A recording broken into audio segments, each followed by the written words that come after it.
الدین الخالص۔ آج میری تقریر کا جو عنوان ہے، ہم اللہ کے نبی صلی اللہ علیہ وسلم کی مکی زندگی، آپ کی جو نبوت والی زندگی ہے 23 سال کی، اس میں 13 سال کا دور آپ نے مکہ میں گزارا۔ اور جب آپ سیرت کا مطالعہ کریں گے تو یہ جو دو دور ہیں آپ کی سیرت کے، مکی دور اور مدنی دور، ان دونوں پیریڈز کی اپنی خاصیتیں ہیں۔ مکی دور میں اسلام کے پودے کو آپ نے لگایا تھا، مکی دور پورا کا پورا اسلام کی دعوت و تبلیغ پر، پھر اس کے راستے میں آنے والی پریشانیوں کو جھیلنے پر، اور پھر صحابہ کرام کو تیار کرنے پر، اور اس راہ میں آنے والی کٹھنائیوں کو فیس کرنے پر گزرا ہے۔ اور مدنی دور میں ایک نئی اسلامی ریاست، ایک نیا اسلامی اسٹیٹ کہہ لیجیے آپ، اس کو اسٹیبلش کیا گیا۔ پورے مکی دور میں کوئی جنگ نہیں ہوئی، بہت ظلم ہوا۔ ایک ایسا دور بھی آیا کہ آپ جواب دے سکتے تھے مگر آپ نے ڈیفنس میں بھی جواب نہیں دیا، کیونکہ اللہ کی طرف سے اجازت نہیں ملی تھی۔ لیکن جب مدینہ میں آپ پہنچے اور وہاں مدینہ کے انصار صحابہ کی شکل میں ایک ایسی جماعت اللہ کے نبی کو ملی جنہوں نے ہر حال میں آپ کا ساتھ دینے کا وعدہ کیا، تب وہاں پہلی آیت نازل ہوئی، جہاد کی اجازت دی گئی، ڈیفنس کی اجازت دی گئی، اور اس کے بعد بدر کی لڑائی ہوئی، احد کی لڑائی ہوئی، وہ مدنی دور کی باتیں۔ تو آج کی تقریر میں ہم اللہ کے نبی صلی اللہ علیہ وسلم کی زندگی کا جو پہلا دور ہے، مکی دور، اس دور سے کچھ پوائنٹس آپ کے سامنے ہم پیش کریں گے کہ اس دور میں ہمیں کون کون سی نصیحتیں ملتی ہیں، کون کون سا سبق ملتا ہے۔ ہم اللہ سے دعا کرتے ہیں رب العالمین کہنے والے کو، سننے والوں کو، سب کو ان نصیحتوں پر عمل کرنے کی توفیق عطا فرمائے۔ ایک بات ہم سب جانتے ہیں کہ اللہ کے نبی جس معاشرے میں بھیجے گئے، اس معاشرے میں بہت ساری برائیاں تھیں۔ سیرت کی کوئی بھی کتاب آپ اٹھائیے، آپ کو ملے گا وہاں شراب پی جاتی تھی، وہاں زنا ہوتا تھا، وہاں لوٹ مار ہوتی تھی، وہاں ذرا ذرا سی باتوں پر جنگیں ہوتی تھی۔ بلکہ اگر اس دور کا بالکل صحیح نقشہ اگر آپ کو دیکھنا ہے تو آپ حضرت جعفر رضی اللہ تعالیٰ عنہ کی وہ تقریر اٹھا لیجئے جو انہوں نے حبشہ کے دربار میں کی تھی۔ جب مسلمان لوگ ہجرت کر کے حبشہ پہنچے اور مکہ کے کافروں نے اپنے 2 لوگوں کو وہاں بھیجا، اور ان لوگوں نے آ کر کے بادشاہ کے سامنے مسلمانوں کے خلاف زہر بھرا، تو بادشاہ تو آج کے بادشاہوں کی طرح نہیں تھا کہ ایک پچ کی بات سن لے اور دوسرے پچ کی بات نہ سنے۔ بادشاہ جو عیسائی بادشاہ تھا، بعد میں مسلمان بھی ہو گیا وہ نجاشی، تو اس نے کہا نہیں، ہم مسلمانوں کو بلائیں گے، ان کا پچ ہم سنیں گے، ان کی بات ہم سنیں گے۔ تو مسلمانوں کی طرف سے حضرت جعفر رضی اللہ تعالیٰ عنہ آئے اور انہوں نے ایک چھوٹی سی اسپیچ تھی۔ وہ اسپیچ کیا ہے؟ اللہ اکبر! میں سمجھتا ہوں کہ چند جملوں میں حضرت جعفر طیار رضی اللہ تعالیٰ عنہ نے اسلام کا انٹروڈکشن پیش کر دیا۔ کیا کہا انہوں نے اس تقریر میں؟ ایھا الملک کنا قوما اہل جاہلیت، بادشاہ سلامت، ہم دور جاہلیت کی زندگی گزارا کرتے تھے۔ نعبد الاصنام، ہم بتوں کے پجاری تھے۔ وَنَأْكُلُ الْمَيْتَةَ، ہم مردار کھایا کرتے تھے۔ وَنُسِيءُ الْجِوَارَ، پڑوسیوں کو تکلیف پہنچایا کرتے تھے۔ وَنَقْطَعُ الْأَرْحَامَ، رشتوں کو کاٹا کرتے تھے۔ وَنَأْتِي الْفَوَاحِشَ، بہت سارے گندے کام کیا کرتے تھے۔ حَتَّى ارسل اللہ الینا رسولہ، یہاں تک کہ اللہ تعالیٰ نے اپنے رسول کو ہمارے بیچ میں بھیجا۔ نعرف صدقہ وامانتہ وعفافہ، اور اے بادشاہ سلامت، اس نبی کو ہم پہلے سے جانتے تھے، وہ بہت سچے تھے، بہت ایماندار تھے، بہت پاک دامن تھے، بہت اچھے خاندان سے تعلق رکھتے تھے۔ فَأَمَرَنَا أَن نَعْبُدَ اللَّهَ وَحْدَهُ لَا نُشْرِكُ بِهِ شَيْئًا، انہوں نے سب سے پہلے ہم کو توحید کا حکم دیا، انہوں نے ہم کو سکھایا کہ ہم ایک اللہ کی عبادت کریں اور اللہ کے ساتھ کسی کو شریک نہ کریں۔ وَأَمَرَنَا بِصِدْقِ الْحَدِيثِ وَأَدَاءِ الْأَمَانَةِ وَصِلَةِ الْأَرْحَامِ، اور انہوں نے ہم کو حکم دیا کہ جب ہم بات کریں تو سچ بولیں، امانت ادا کر دیا کریں، رشتہ داروں سے رشتہ جوڑا کریں، پڑوسیوں کے ساتھ اچھا سلوک کیا کریں۔ انہوں نے تمام گندے کاموں سے، تمام برے کاموں سے ہم کو منع کر دیا۔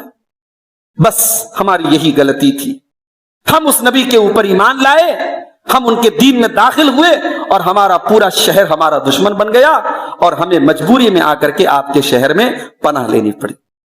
یہ اس تقریر کا ایک خلاصہ میں نے بیان کیا ہے. اس سے آپ اندازہ لگائیے کہ اللہ کے نبی کو کیسی سوسائٹی میں بھیجا گیا تھا. بھئی اچھے لوگوں کے بیچ میں اچھائی پھیلانا کمال نہیں ہے.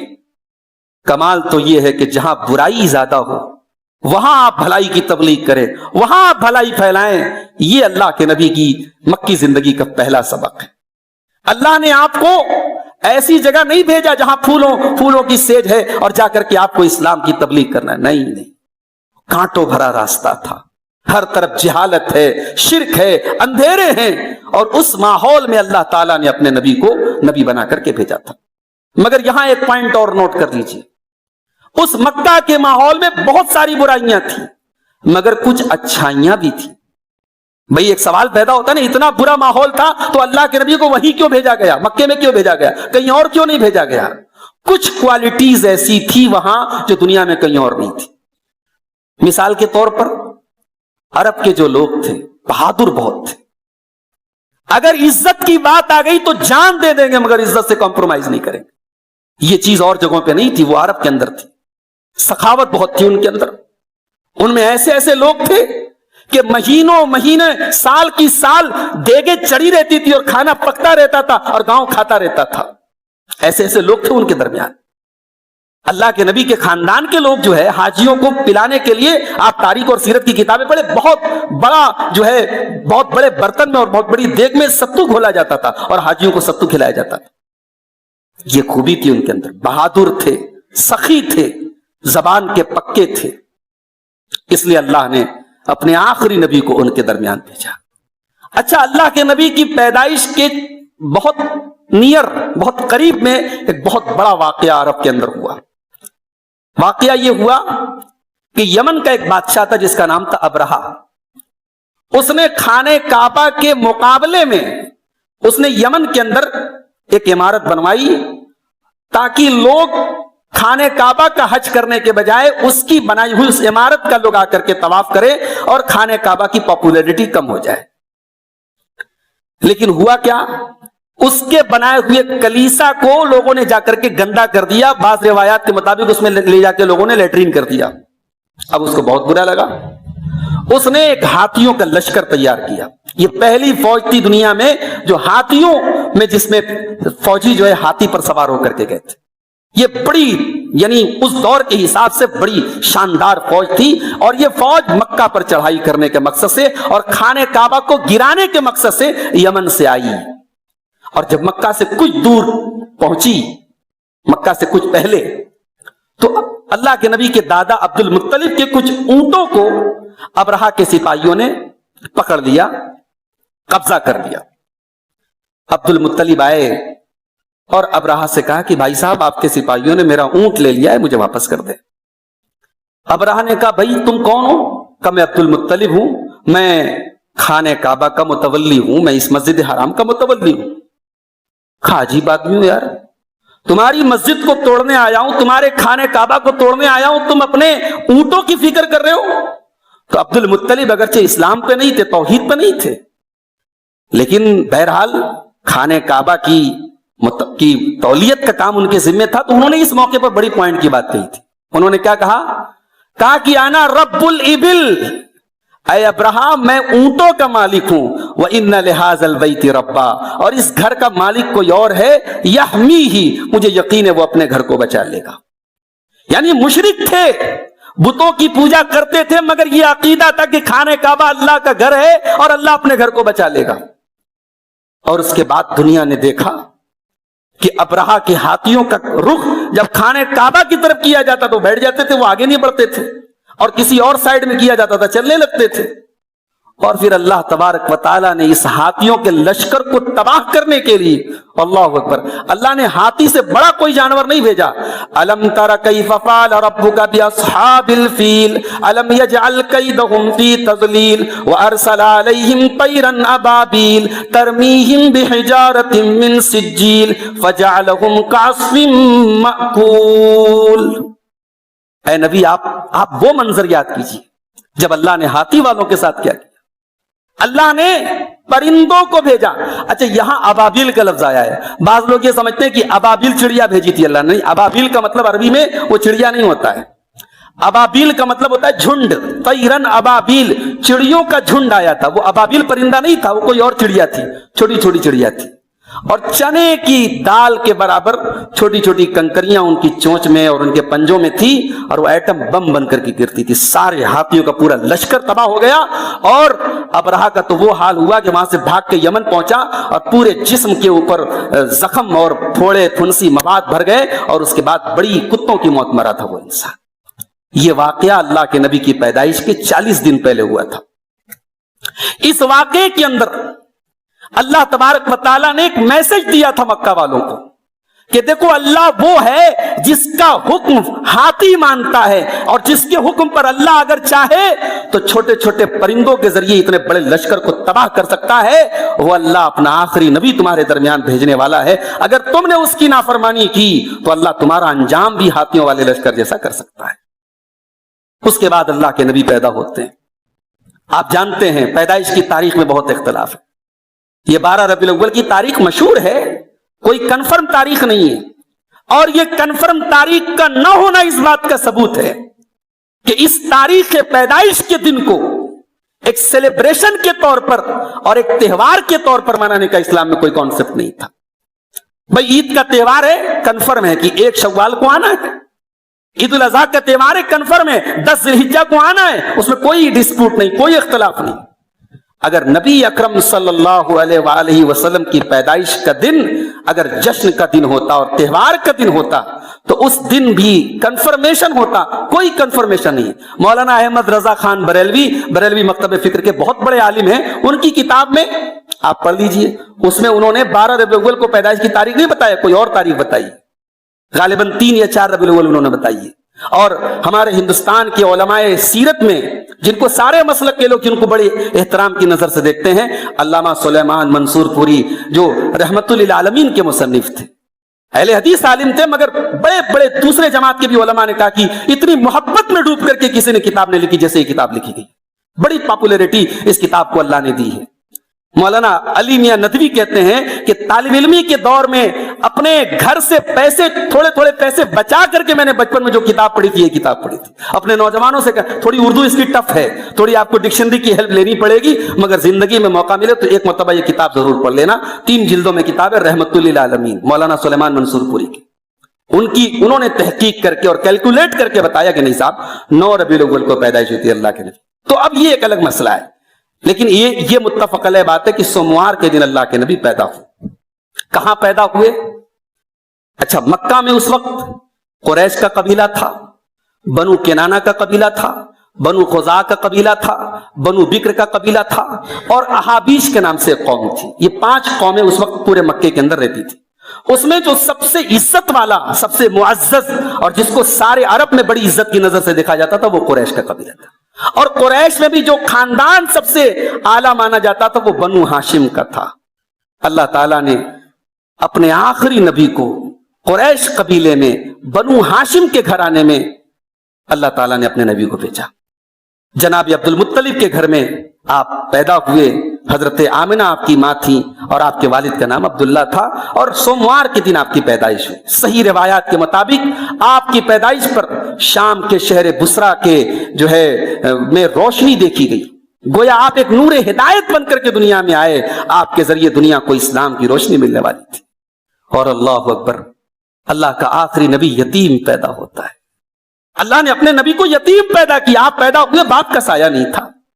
6 سال کی عمر آپ کی ہوئی، ماں چلی گئی. یتیم کیوں بنایا اللہ نے؟ عموماً دنیا میں دیکھا جاتا ہے کہ جو بچے یتیم ہوتے ہیں نا وہ بگڑ جاتے ہیں. ان کے سر پہ کوئی سمجھانے والا نہیں ہوتا، کوئی ان کی تربیت کرنے والا نہیں ہوتا. یتیم جو ہوتا ہے سماج میں بڑا دبا ہوا ہوتا ہے. اسی لیے ہمارے اسلام میں یتیم کا حق مارنے والے کو بڑی سزائیں سنائی گئی، اور یتیم کے سر پہ محبت کا ہاتھ پھیرنے پر بڑا ثواب سنایا گیا ہے. اللہ نے اپنے آخری نبی کو یتیم بنایا. کیوں یتیم بنایا؟ اس کا جواب اللہ نے قرآن میں دیا، الم یجدک یتیما فآوا ووجدک ضالا فہدا ووجدک عائلا فاغنا۔ اے نبی، آج آپ کے اوپر مشکل حالات آتے ہیں، آپ تڑپ جاتے ہیں، آپ پریشان ہو جاتے ہیں۔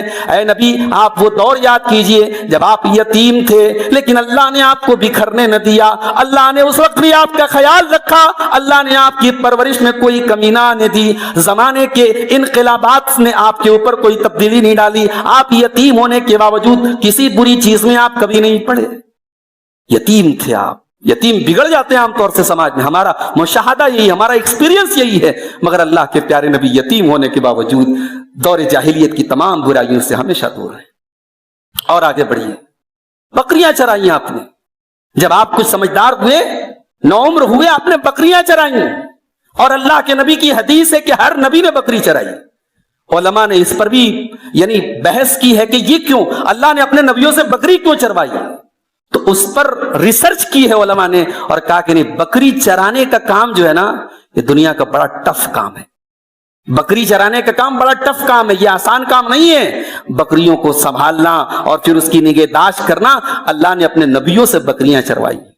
اس میں ایک مقصد تو یہ ہے کہ نبیوں کے اندر عاجزی آ جائے، تواضع آ جائے، اور دوسرا مقصد یہ تھا کہ جب تم ان بکریوں کو کنٹرول کر سکتے ہو تو اپنی امت کو اور اپنی قوم کو کنٹرول کرنا تمہارے لیے آسان ہو جائے گا۔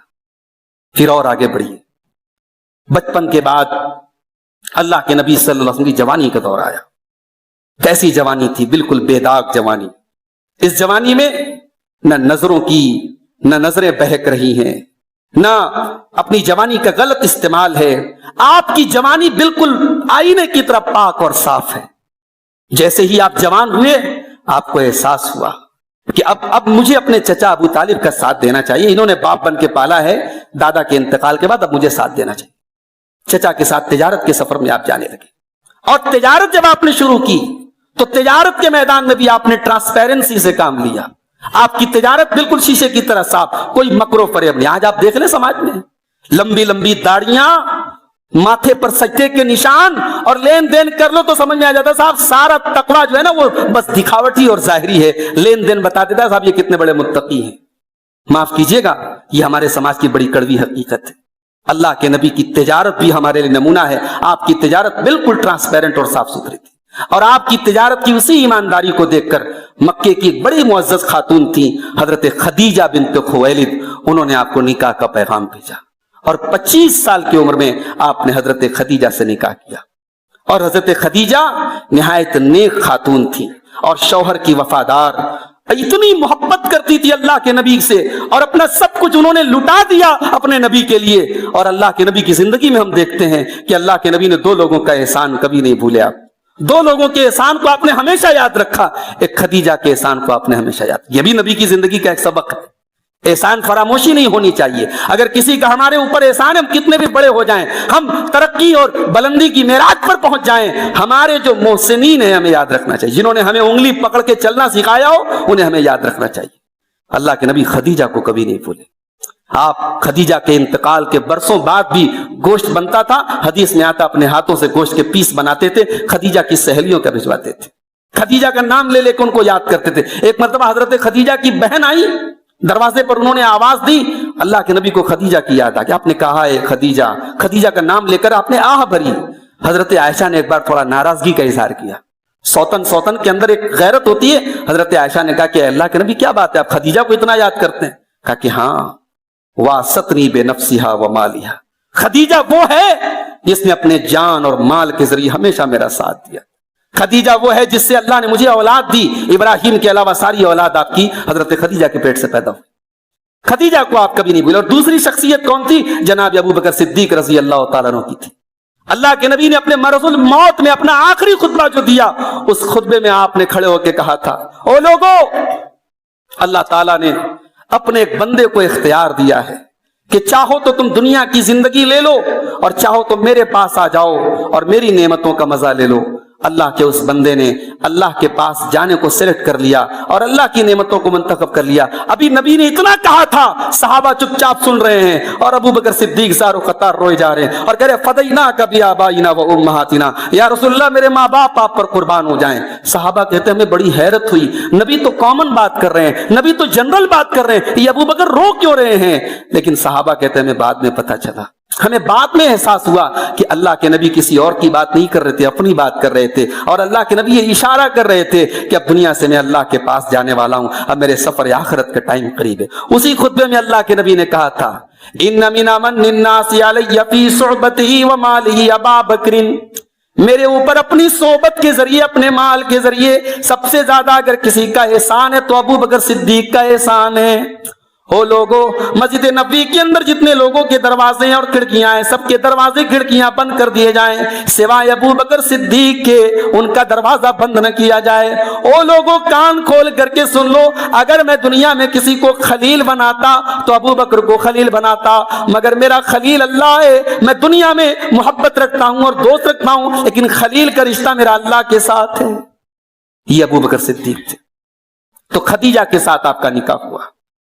ابھی اللہ نے آپ کو نبی نہیں بنایا ہے, 25 سال سے لے کر کے 40 سال کا جو پیریڈ ہے, آپ کی زندگی نارمل طریقے سے گزر رہی تھی.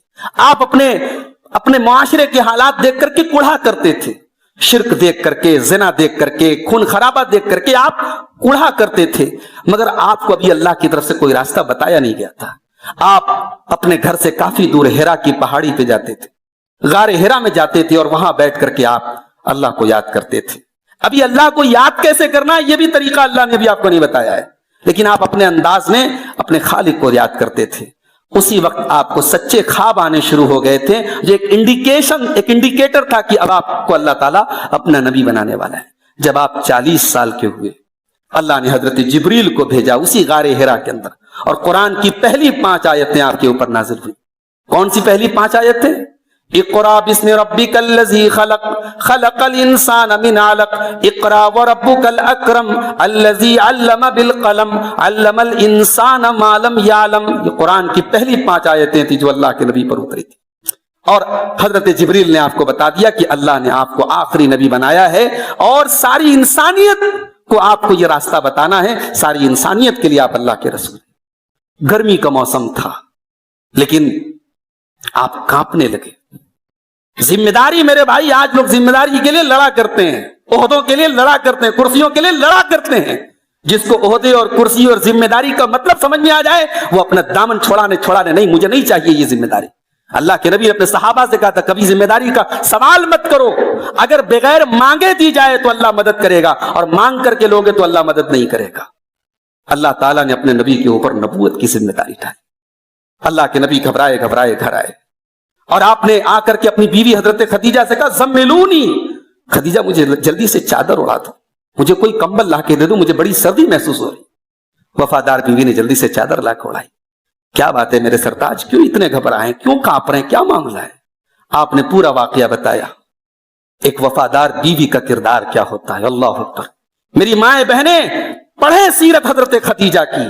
بیوی اگر بننا ہے, ایک اپنی بچیوں کو پڑھاؤ حضرت خدیجہ کی سیرت. انہیں آپ نے دنیا کی ہیروئنوں اور دنیا کی ایکٹریسز اور دنیا کے ماڈلز کے بارے میں بتایا, مگر اللہ کی قسم ہماری عورتوں کے لیے اگر کوئی ماڈل ہے تو حضرت خدیجہ رضی اللہ تعالیٰ نے. اللہ اکبر. نبی ٹینشن میں ہے, نبی پریشان ہے, نبی اس ذمہ داری کے بوجھ سے اپنے آپ کو دبا ہوا محسوس کر رہے ہیں. خدیجہ رضی اللہ تعالیٰ نے کیا الفاظ استعمال کیے, کلا واللہ ما یخزیک اللہ ابدا.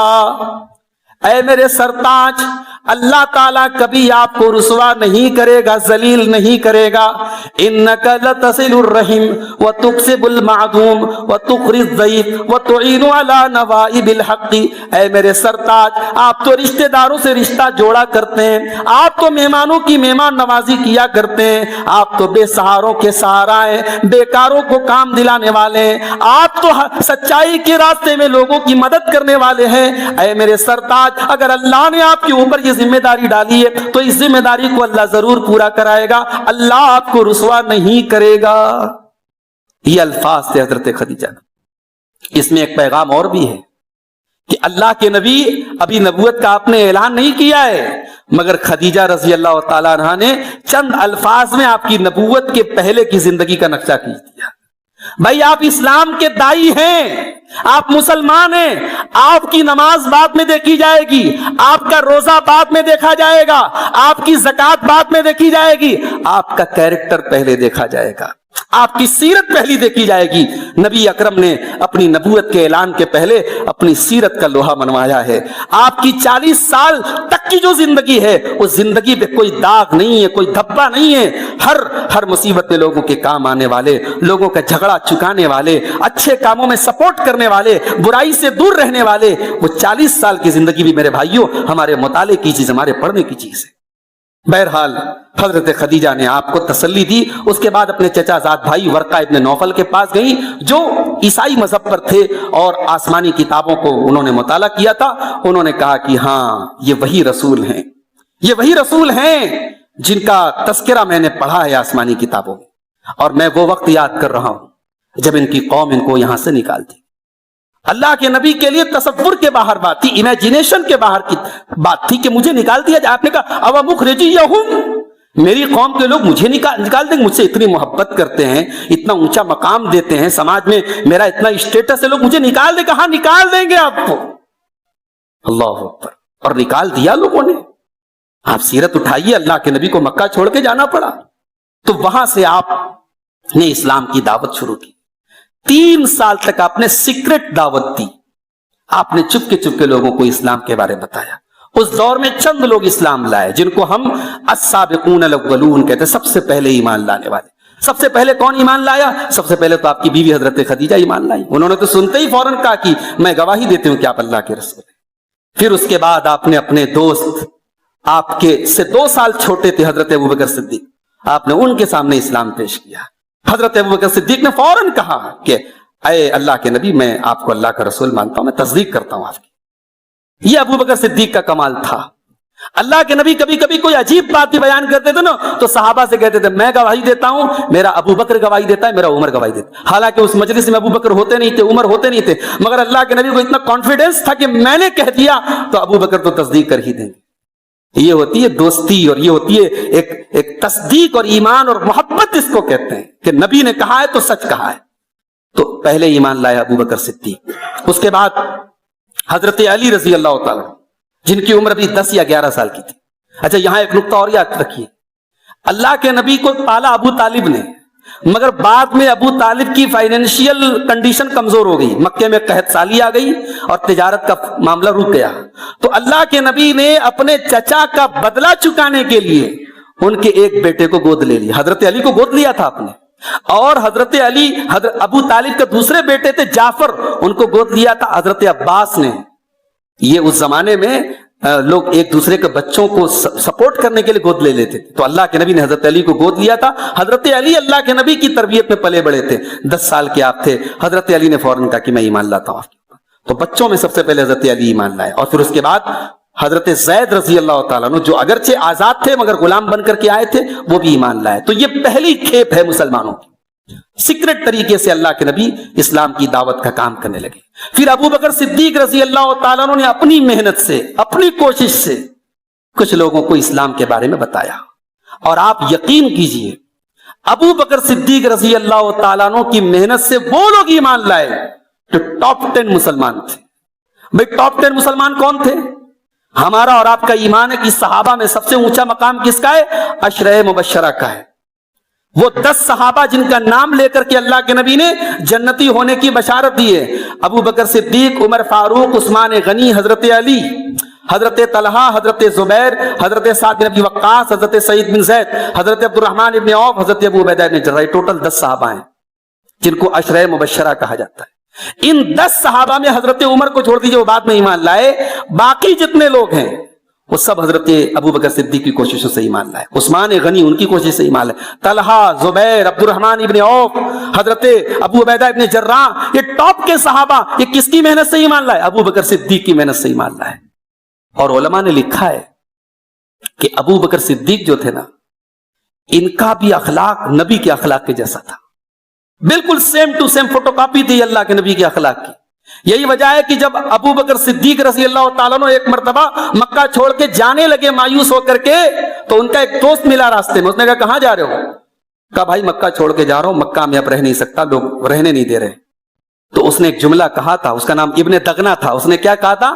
ان مثلک لا یخرج، اے ابو بکر آپ کے جیسے لوگوں کو نکالا نہیں جاتا ہے، آپ مکہ چھوڑ کے جا رہے ہیں، آپ اس لائق تو نہیں کہ آپ کو نکال دیا جائے۔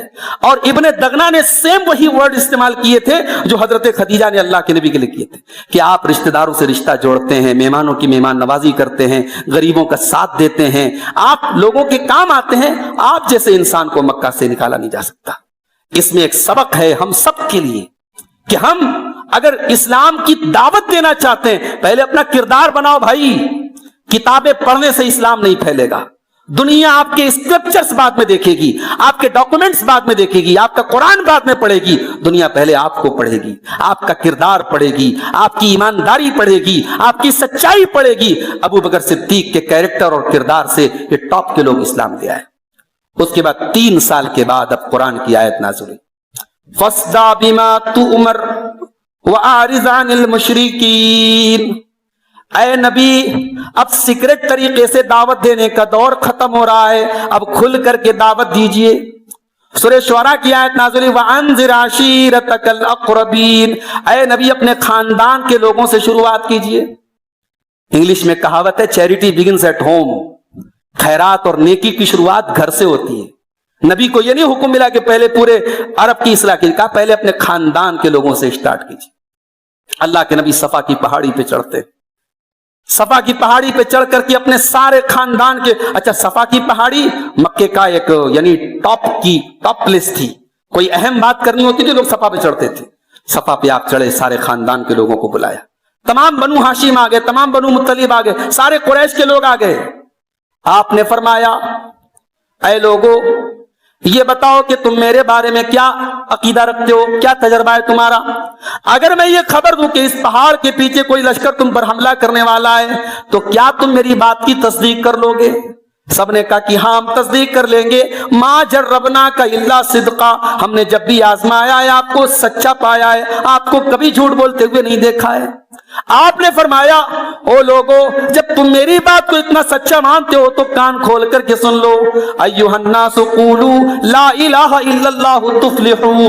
او لوگو میں توحید کی آواز لے کر کے آیا ہوں، میں لا الہ الا اللہ کی آواز لے کر کے آیا ہوں، میں اللہ کا آخری نبی بن کر کے آیا ہوں، تم کو توحید کا حکم دینے کے لیے آیا ہوں۔ یہ شرک کرنا چھوڑ دو، ایک اللہ کی عبادت کرنا شروع کر دو، تم کامیاب ہو جاؤ گے۔ اتنا سننا تھا، لوگ تتر بتر ہو گئے، کسی نے اپوز بھی نہیں کیا، کسی نے مخالفت بھی نہیں کی، لیکن لوگوں نے قبول بھی نہیں کیا، چلے گئے وہاں سے۔ ایک آدمی کھڑا ہوا، اس کا نام تھا ابو لہب۔ ابو لہب کیسا تھا؟ ابو لہب کا نام ابو لہب کیوں پڑا پتا ہے؟ لہب کے معنی انگارہ ہوتا ہے، انگارہ، بڑا خوبصورت تھا، بہت خوبصورت، بہت آج کی زبان میں ہم کہہ لیں بڑا اسمارٹ تھا، بڑا ہینڈسم تھا۔ ابو لہب نام تھا اس کا، نبی کا چچا تھا۔ اس نے کہا تبا لک یا محمد، اے محمد بربادی ہو آپ کے لیے، کیا اس لیے ہمیں یہاں بلایا تھا؟ اسلام کی دعوت میں پہلا روڑا ڈالا ہے تو نبی کے چچا نے ڈالا ہے، ابو لہب نے۔ اس میں ایک نقطہ یہ ہے کہ اسلام کی نظر میں اصل رشتہ ایمان کا رشتہ ہوتا ہے، اسلام کی نظر میں اصل رشتہ ایمان کا رشتہ ہوتا ہے، ورنہ یہاں نبی کا اپنا چچا ہے اور جہنم کا اپنے آپ کو حقدار بنا رہا ہے، اور دوسرے بہت سارے لوگ جو نبی کے رشتہ دار نہیں وہ آپ پر ایمان لائے۔ اور دوسرا سبق یہ ملا کہ شکل و صورت کی خوبصورتی یہ اللہ کے کام دینے والی نہیں ہے۔ ابو لہب بڑا خوبصورت ہے مگر قرآن کی آیتیں نازل ہو رہی ہیں، تبت یدا ابی لہب وتب، ابو لہب برباد ہو جائے، اس کے دونوں ہاتھ ٹوٹ جائیں اور وہ خود برباد ہو جائے۔ ما اغنا عنہ مالہ وما کسب، نہ اس کا مال اس کے کام آیا، نہ اس کی کمائی اس کے کام آئی ہیں۔ وامرأتہ حمالۃ الحطب، اس کی جو بیوی ام جمیل تھی جو لکڑیوں کا کٹھر اٹھاتی تھی، اللہ نے کہا وہ بھی اپنے شوہر کے ساتھ جہنم میں جائے گی۔ تو یہ نبی کے راستے میں رکاوٹ ڈالنے والا ابو لہب تھا، نبی کا چچا تھا۔ اس کے بعد اللہ کے نبی نے اب اپنی دعوت کو کھل کر کے پھیلانا شروع کیا۔ دھیرے دھیرے لوگ مخالفت بھی کرتے تھے، ستاتے بھی تھے، پریشان بھی کرتے تھے، جس کو بات سمجھ میں آتی تھی، جس کی فطرت صحیح ہوتی تھی وہ ایمان بھی لاتا تھا۔ اسی دور میں حضرت حمزہ ایمان لائے، ان سے اللہ کے نبی کو بڑی طاقت ملی۔ اللہ کے نبی کے چچا تھے وہ بڑے بہادر تھے۔ حضرت عمر جب اسلام لائے تو تھوڑا اور مسلمانوں کو طاقت مل گئی، سپورٹ مل گیا، پھر دھیرے دھیرے اسلام کا ایک کارواں بڑھتا چلا گیا۔ اس مکی دور میں ہم یہ دیکھتے ہیں کہ اللہ کے نبی کو بہت طریقے سے ٹارچر کیا گیا۔ میرے بھائیو، آپ تصور نہیں کر سکتے کہ اللہ کے نبی نے کیسی کیسی اذیتیں جھیلی۔ اور میں جب کبھی پڑھتا ہوں سیرت کے ان واقعات کو تو میں سوچتا ہوں کہ ہمارے نبی کے اندر کتنا پیشنس تھا، کتنا تحمل تھا، کتنا ضبط تھا۔ آج ہمارے اندر صبر اور ضبط نہیں ہے۔ آج اگر آج ابھی ہم نے دیکھا کل پارلیمنٹ کے اندر ایک مسلمان کو اس کے مذہب کے نام کی گالی دی گئی تو آج پورے ہندوستان میں غصہ ہے، اور غصہ صحیح بھی ہے۔ پارلیمنٹ کی اپنی ایک ویلیو ہوتی ہے، وہاں مسلمان کا نام لے کے گالی دی جا رہی ہے۔ آج پورے سوشل میڈیا پہ یہ واقعہ جو ہے سرخیوں میں بنا ہوا ہے۔ مگر آپ سوچئے، ہمارے نبی صلی اللہ علیہ وسلم، آپ نے کتنی گالیاں سنی ہیں میرے بھائی۔ کوئی شاعر کہہ رہا ہے، کوئی مجنوں کہہ رہا ہے۔ آپ حج کا موسم آتا ہے، آپ حاجیوں کو پکڑ پکڑ کے انہیں اسلام کی دعوت دے رہے ہیں، اور پیچھے سے ابو لہب کہتا ہے خبردار، اس کی بات مت سننا، یہ بے دین ہے، یہ صابی ہے، یہ بے دین ہے، اس کی بات مت سننا۔ آپ کو کیا نہیں کہا گیا میرے بھائی؟ نماز کی حالت میں آپ اللہ کی بارگاہ میں سجدہ کر رہے ہیں، اور آپ کی گردن پہ گندگی لا کے، اونٹنی کی بچہ دانی لا کے یا اونٹنی کی اوجڑی لا کے ڈالی جا رہی ہے، اور آپ نے یہ اذیت نے گوارا کی۔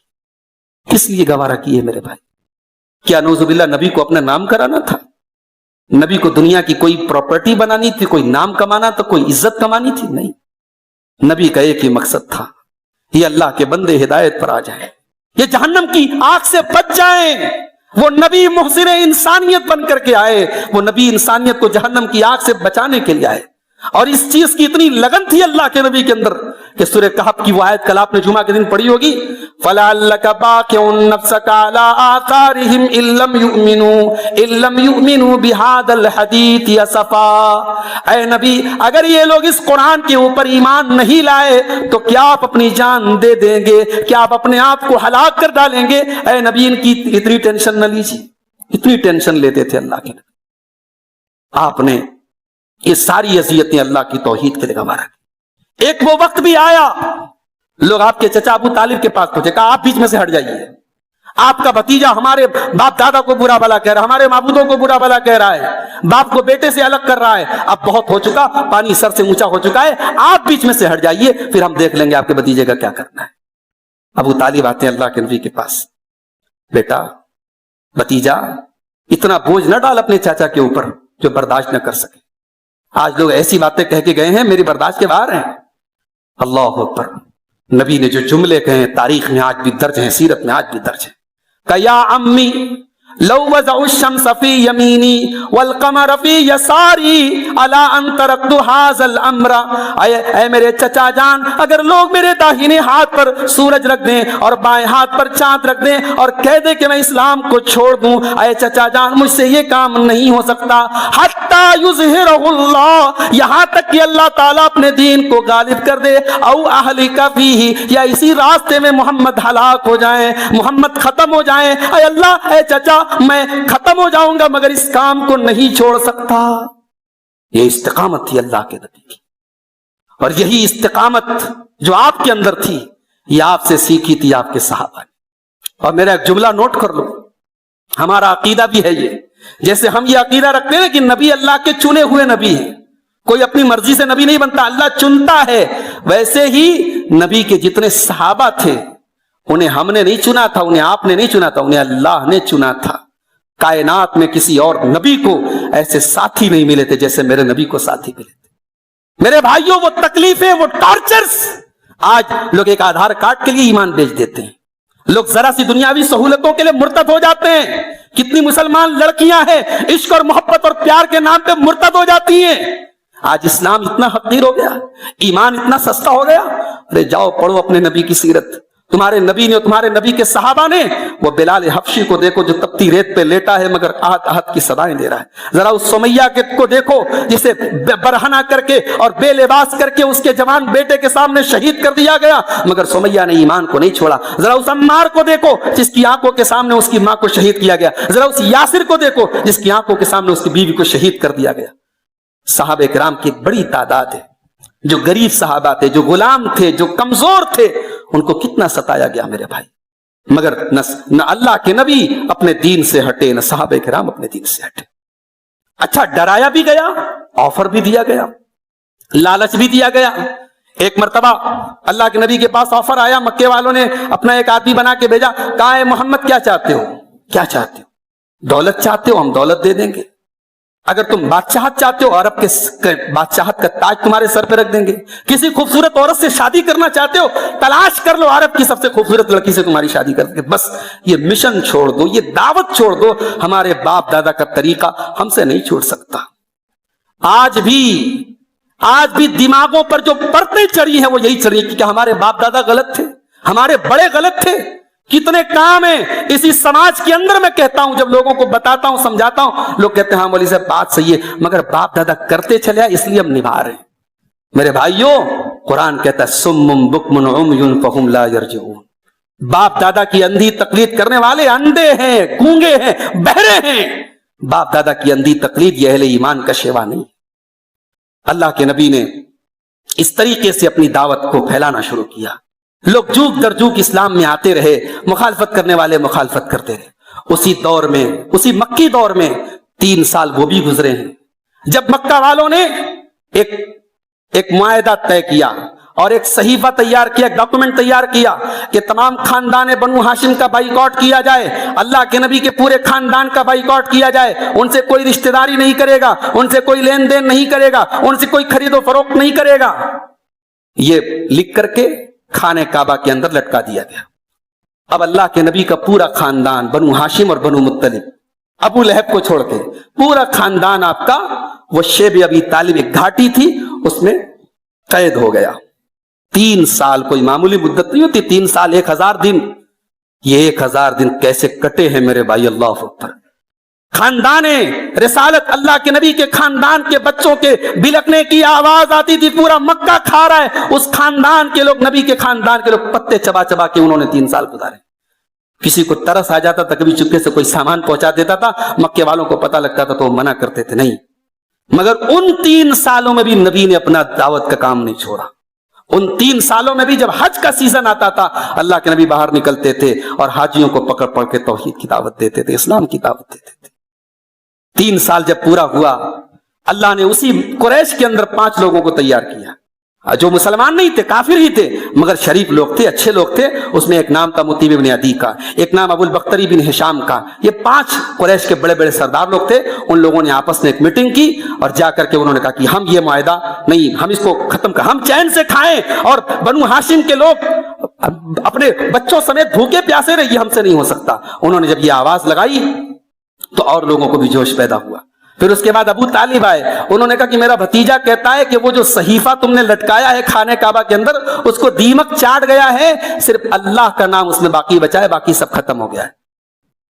کہا کہ کھول کے دیکھ لو، اگر میرے بھتیجے کی بات غلط ہو تو ٹھیک ہے، تو اپنے بائیکاٹ کو جاری رکھو۔ جب صحیفہ نکالا گیا ہے تو واقعی میں اس میں بسمک اللہم کے علاوہ اور جہاں جہاں اللہ کا نام تھا اس کے علاوہ باقی تمام جو تحریر لکھی تھی اس کو دیمک چاٹ چکا تھا، اور یہاں سے وہ 3 سال کا بائیکاٹ ختم ہوتا ہے۔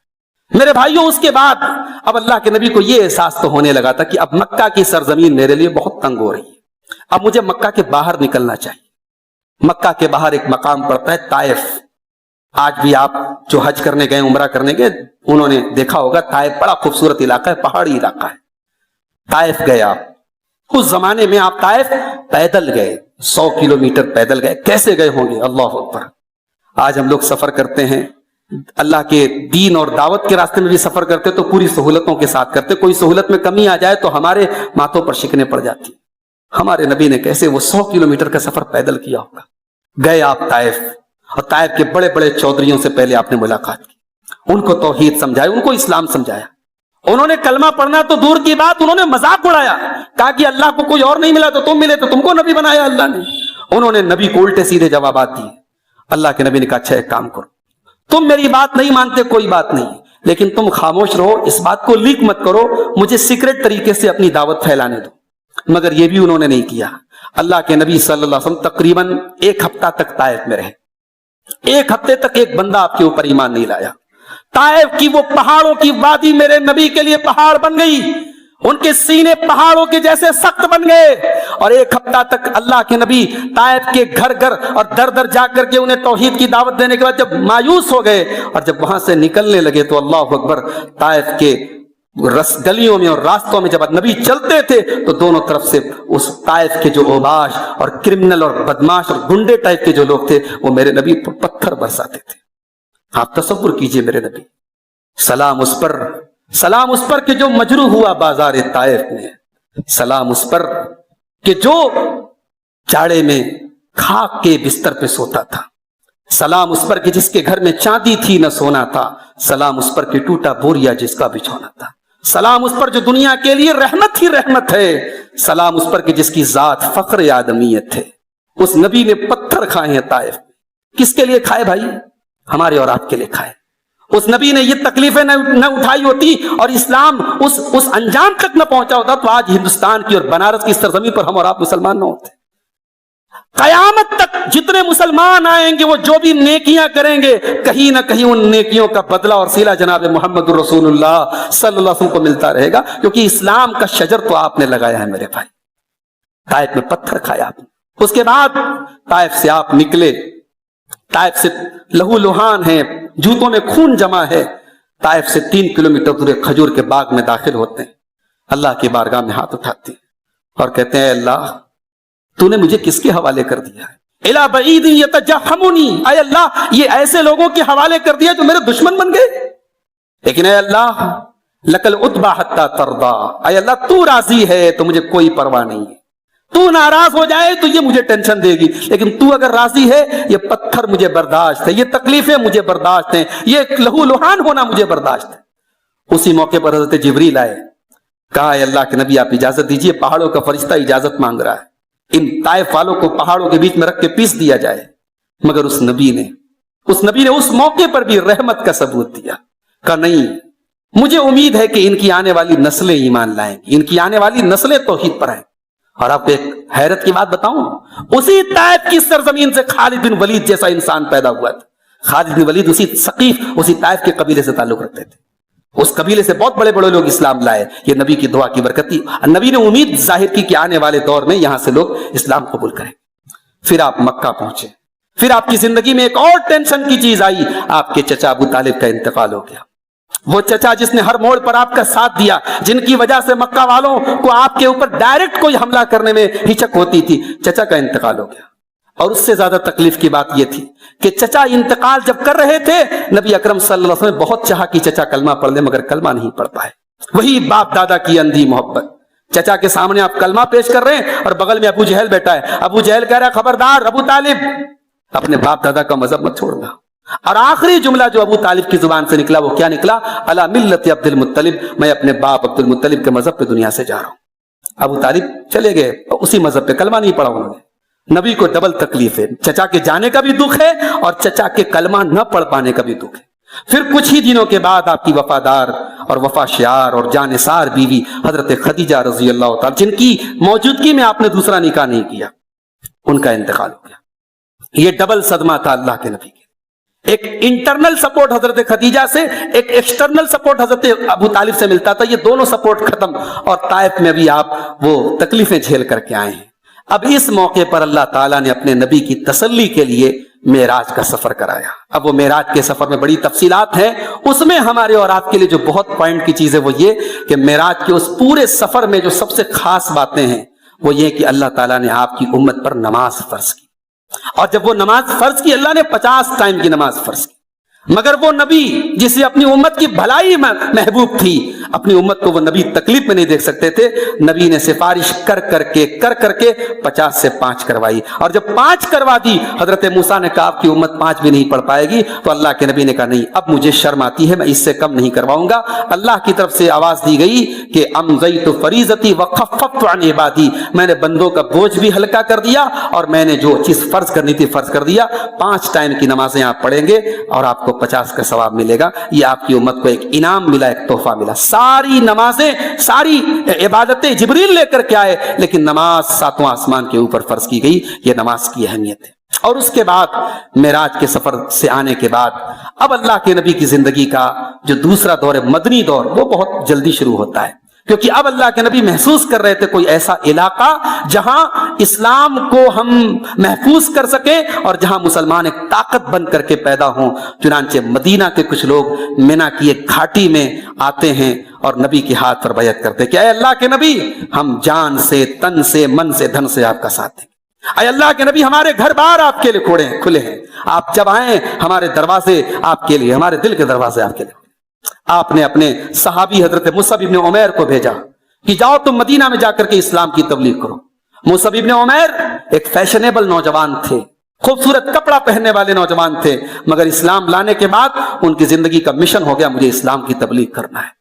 میرے نوجوانوں، جن نوجوانوں کی زندگی کا مقصد اچھا بال رکھنا، اچھا کپڑا پہننا اور فیشن بازی ہے، انہیں مصعب ابن عمیر کی سیرت پڑھنی چاہیے. اس نوجوان نے اپنی زندگی کو وقف کر دیا تھا اسلام کی تبلیغ کے لیے، اور 1 سال کی مدت میں مصعب ابن عمیر نے مدینہ پہنچ کر کے ایسا ایٹماسفیئر پیدا کر دیا، ایسا ماحول پیدا کر دیا کہ مدینہ کے ہر گھر میں کوئی نہ کوئی کلمہ پڑھنے والا پیدا ہو گیا. اور اس کے بعد اللہ کے نبی صلی اللہ علیہ وسلم نے ہجرت کا سفر کیا، اور ہجرت کا جو سفر بھی آپ نے کیا اس میں بھی ہمارے لیے بہت سارے سبق ہیں.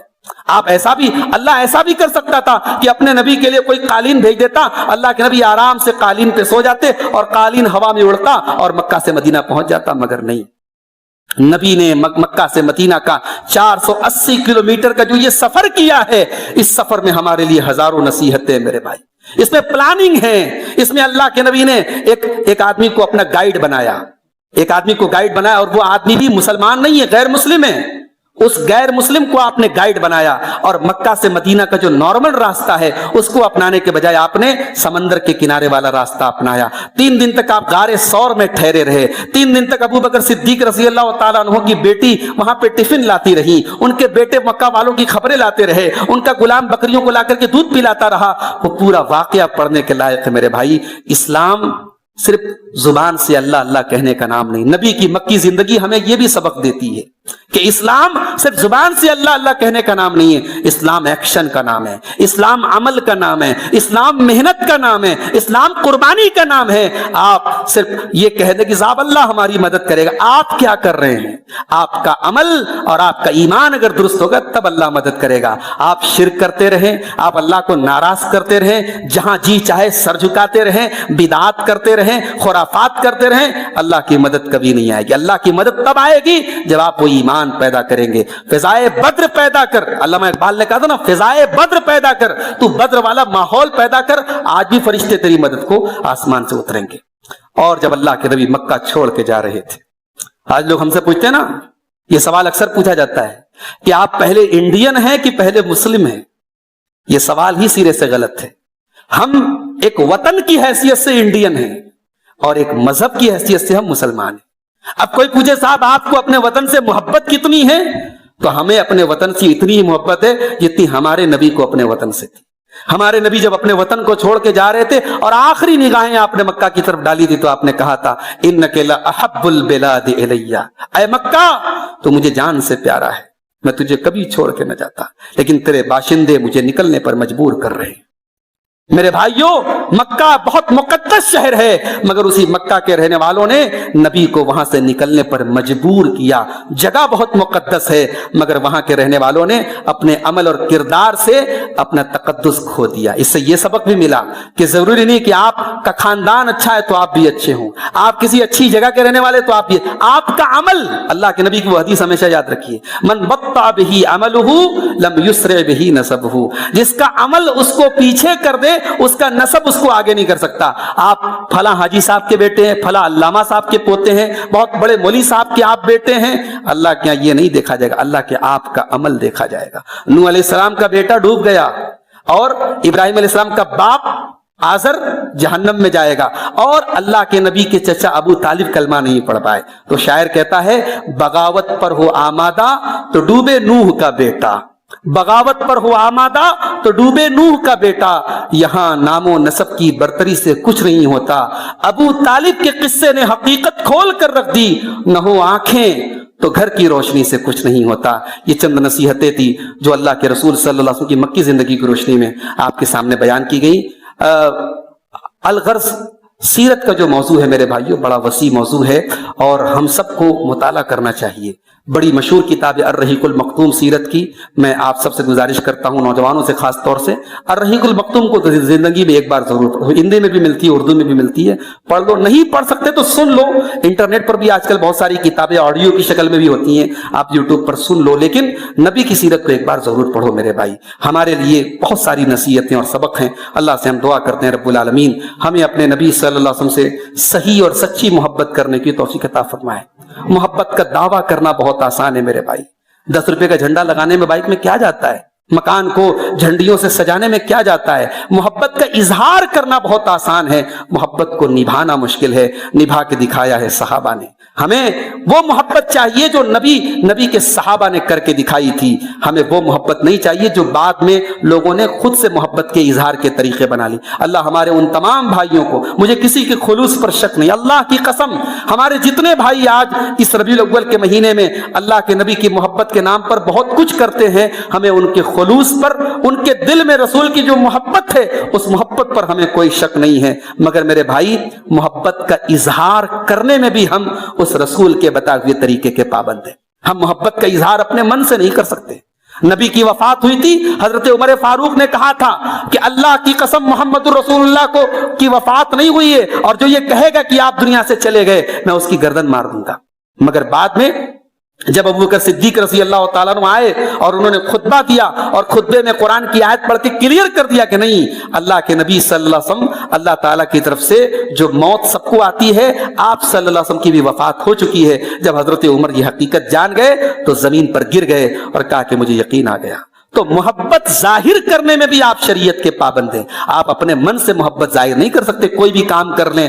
آج بہت کچھ ہو رہا ہے میرے بھائی. اللہ ہمارے بھائیوں کو صحیح محبت کو اپنانے کی توفیق عطا فرمائے.